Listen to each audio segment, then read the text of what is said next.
So this morning we're going to make some cinnamon glazed scones, and I'm going to go ahead and go over the ingredients so you know what we're going to need for this. I've already measured out 2 cups of just all-purpose flour. You're also going to need 1/3 cup of buttermilk, 3 tablespoons of honey, a 1/2 teaspoon of baking soda, 1/2 teaspoon of salt, 2 teaspoons of baking powder, 1 egg, which we're going to separate later, and then 1 stick of unsalted butter. I'm going to go ahead and mix in the dry ingredients. So we've got the baking powder, the baking soda, and the salt.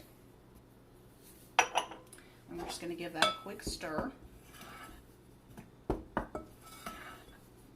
Make sure it's evenly mixed. Baking soda can be a little lumpy sometimes, and the absolute worst thing in the world is biting into a clump of baking soda halfway through a pastry. It is an awful, awful taste in your mouth. Okay, so the next step is cutting in the butter, and you want to make sure that this butter is very cold, straight out of the refrigerator. Don't let it sit out and get it all room temperature or soft.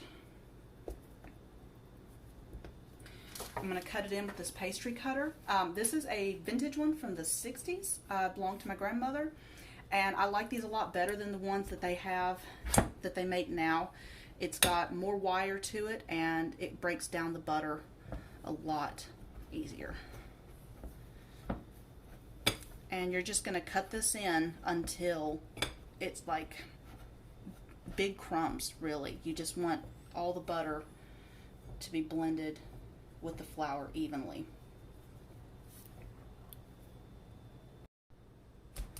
Okay, so the flour mixture and the butter is almost there.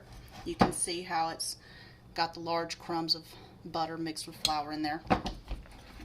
And while you're mixing it, if any of it builds up on there, you can just take your fingers and swipe it all off and keep going. That way it all gets blended properly. So while we're finishing this up, for those of you who don't know what scones are, they are a biscuit-like pastry that are usually pretty crumbly, and they don't have to have sugar in them. Sometimes they're plain with some raisins or blueberries, and if there is sugar in it, it's very little. You can do usually 3 tablespoons to 1/4 cup, and in this recipe we're actually using just 3 tablespoons of honey. So they make a nice light pastry. They're not overly rich, and they usually appeal to just about anybody. Okay, so we're going to go ahead and separate this egg because we only need the yolk for the dough. We're going to save the egg white for the topping. I usually just do this straight out of the shell, but I wanted y'all to see what the ingredients were. Okay, so I'm going to go ahead and put the egg yolk over here because we're going to mix the egg yolk, the buttermilk, and the honey before adding it to our dry ingredients. And we're going to set that aside. Okay, here's the honey.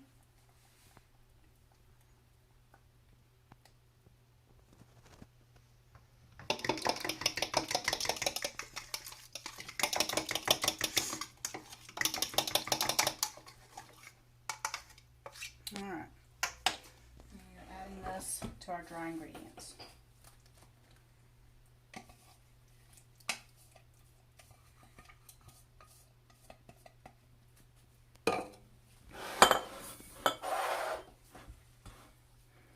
You're just going to mix this up until you get a a rough ball, because you're going to work it a little bit after it's all been mixed up. Okay, so we've got the dough mixed up, and if it's a little extra crumbly when you're mixing it with a spoon, don't be afraid to just get in there and squeeze it together and mash the pieces in there, because it is going to be a little bit crumbly. There's very little moisture in these recipes. So we've got it transferred to our floured surface, and we're not really going to knead it, but you're just going to keep mashing till all the pieces are pushed in there and mixed together. And then we're going to mash it out to be about a 1/2 inch in thickness and probably about 8 inches in diameter. It doesn't have to be perfect. That's one of the beauties of scones, is that they all look uniquely their own. Okay, so I transferred the dough to the pan and finished patting it out. You want it to be about a 1/2 inch in thickness and 8 inches in diameter. So we've got our 8 inches. And now we're just going to cut them into 8 pieces.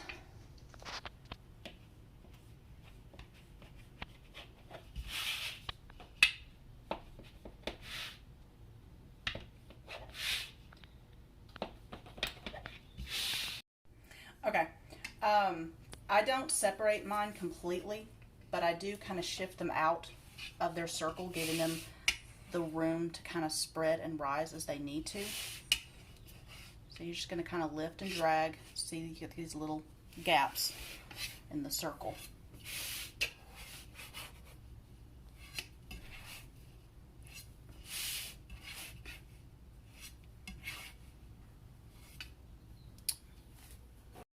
Okay, so we've taken the egg white that we separated earlier, and we're going to beat it until a froth appears, and then we're going to spread that on the scones, and we're going to sprinkle it with this sugar and cinnamon. Now I've got 2 tablespoons of cane sugar and half a teaspoon of cinnamon.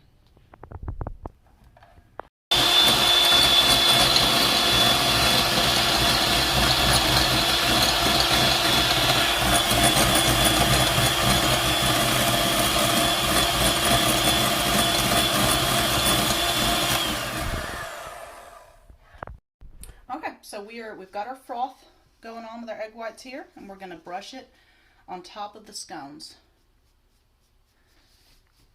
This is what's going to make them nice and golden brown, and it's going to make that sugar and cinnamon stick once we sprinkle that on here.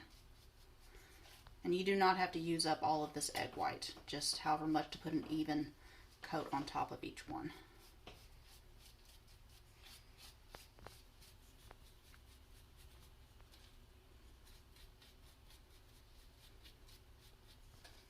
Alright, now we're ready to add our cinnamon and sugar mixture.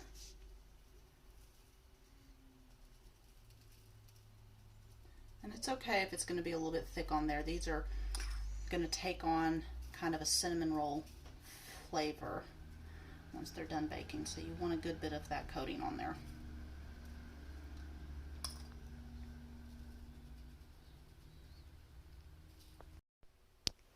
Okay, so our cinnamon sugar mixture is on there. We are going to go ahead and pop these in the oven, and we're baking them at 400 degrees, and it's going to be for about 10 to 12 minutes. Scones do not take very long at all. So the final step to the scones, while they're baking, we're going to go ahead and make the glaze. Again, these are like cinnamon rolls in a way, so it's going to have that powdered sugar glaze.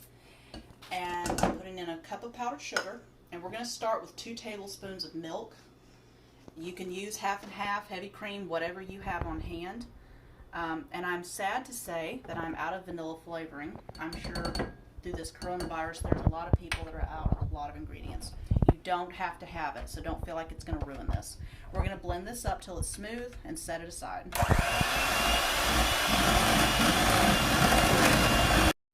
Okay, it's all blended up and smooth. It's beautiful. And we're just going to set it aside till the scones are out of the oven. Okay, timer has gone off. We ended up doing this for about 12 minutes, and they are done. They're a little bit fluffier than they were when they went in.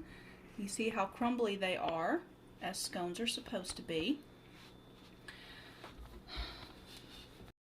Okay, since they're done baking, I have scooched them back into a closer circle because I'm going to put this glaze on here, and I don't want to waste any of it by getting it on the pan.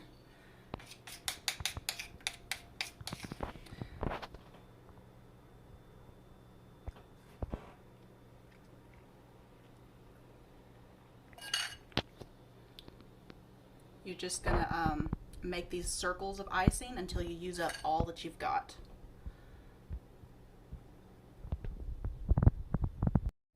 Okay, so here they are completed, and the icing is starting to melt nicely and soak into the scones. And you know, you can eat them right now while they're hot, or you can let them cool off. Either way, they're just great with butter. And I just wanted to say that this is a great pastry to make for people who are stuck at home right now with their kids and maybe they don't know how to cook with yeast or they don't have time to. This makes a nice change in the breakfast routine, and anybody can do it.